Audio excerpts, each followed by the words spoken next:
밤의 도로 위, 국회의원의 그림자. 서울을 가로지르는 넓은 도로 위, 깜깜한 밤, 가로등 불빛이 환히 비추는 아스팔트 위로 검은 세단 한 대가 비틀거리며 달리고 있었다. 운전석에 앉은 이는 국회에서 이름만 대면 다 아는 민성국 의원. 그는 막 끝난 고위급 모임에서 술잔을 연거푸 들이켰다. 한 잔 정도야 괜찮아? 스스로에게 수십 번 되뇌며 그는 결국 운전대를 잡았다. 술 기운이 도로 위를 가득 채웠다. 순간 시야가 좁아지고 핸들이 무겁게 느껴졌다. 그러나 그는 속도를 늦추지 않았다. 이 정도는 문제없어. 난 다 컨트롤할 수 있어. 자신감과 오만이 그를 감쌌다. 그러던 찰나 중앙선을 넘은 그의 차는 맞은편에서 달리던 승용차와 정면으로 충돌했다. 쾅! 굉음이 터지고 유리 조각이 사방에 흩날렸다. 상대 차량 운전자는 즉시 의식을 잃었고 옆 좌석의 동승자는 피투성이가 된 채 신음소리를 냈다. 민성국의 머릿속은 순식간에 새하얘졌다. 큰일 났다. 이게 알려지면 정치 생명 끝장이야. 그는 안전벨트를 풀자마자 문을 열고 도로 밖으로 달아났다. 핸드폰도 지갑도 두고 그에게 남은 건 도망뿐이었다.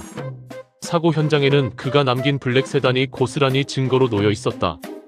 번호판은 그의 이름으로 등록되어 있었고 블랙박스는 음주운전의 전 과정을 생생히 담아냈다. 도로 위 CCTV, 주변 목격자 진술까지.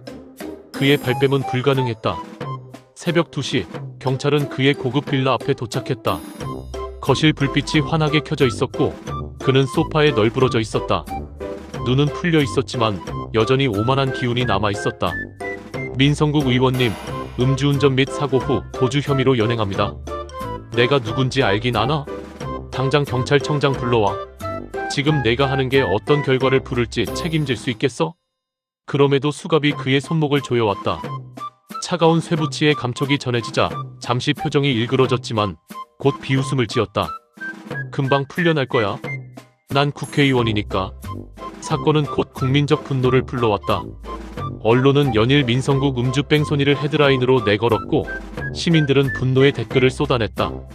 서민이었으면 바로 구속이라는 목소리가 들끓었다. 법정 첫날, 민성국은 고개를 푹 숙이고 들어왔다. 카메라 앞에서는 완벽한 참회자였다. 그의 변호인은 거침없이 말을 이어갔다. 피고인은 이번이 초범입니다. 국회의원으로서 사회적으로 막중한 책임을 지고 있으며 무엇보다 피해자와 원만히 합의했습니다. 피고인은 깊이 뉘우치며 다시는 같은 잘못을 반복하지 않겠다고 다짐하고 있습니다. 방청석에서 피해자, 가족이 자리에서 벌떡 일어났다. 사람이 아직도 병원에 누워 있어요?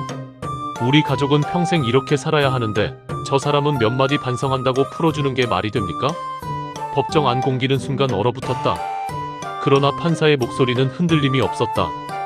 피고인의 반성, 피해자와의 합의, 사회적 기여 등을 종합적으로 고려하여 징역 6개월에 집행유예 1년을 선고한다. 순간 방청석은 절규로 가득 찼다. 피해자 가족은 울부짖었고 기자들은 속기록을 부랴부랴 받아 적었다. 그러나 피고석의 민성국은 미묘한 미소를 감추지 못했다. 고개는 숙였지만 입술 끝이 살짝 올라갔다. 역시 내 예상대로야. 몇 년 후 또 한 번이 충격적인 소식이 터져 나왔다. 개각 명단에 그의 이름이 오른 것이다. 국토교통부 장관 후보자 민성국. 청문회장 앞에는 수십 대의 카메라와 시민들이 몰려들었다. 사회관계망에는 음주도주 운전자 장관? 이라는 해시태그가 급속도로 퍼졌다. 야당 의원이 마이크를 잡았다. 후보자는 음주운전을 했고 사고 현장에서 도주까지 했습니다. 한 가정을 파탄낸 장본인이 어떻게 국민의 안전을 책임지는 장관 자리에 서겠다는 겁니까? 민성국은 침착한 표정으로 대답했다. 그 일은 저의 불찰이었습니다.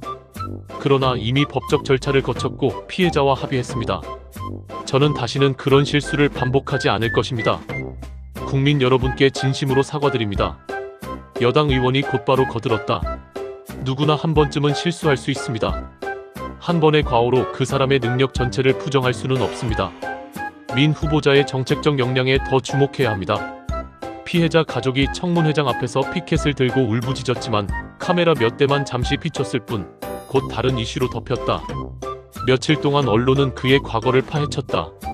그러나 시간이 지나자 국민의 관심은 새로운 스캔들로 옮겨갔다. 사람들은 분노했지만 오래가지 않았다. 결국 민성국은 국토교통부 장관으로 임명되었다. 국회의사당 앞, 그는 환하게 웃으며 플래시 세례를 받았다. 민 장관님, 앞으로의 포부 한 말씀 부탁드립니다. 그는 마치 아무 일도 없었다는 듯 준비된 원고를 읽었다. 국민의 안전한 교통 환경을 위해 최선을 다하겠습니다.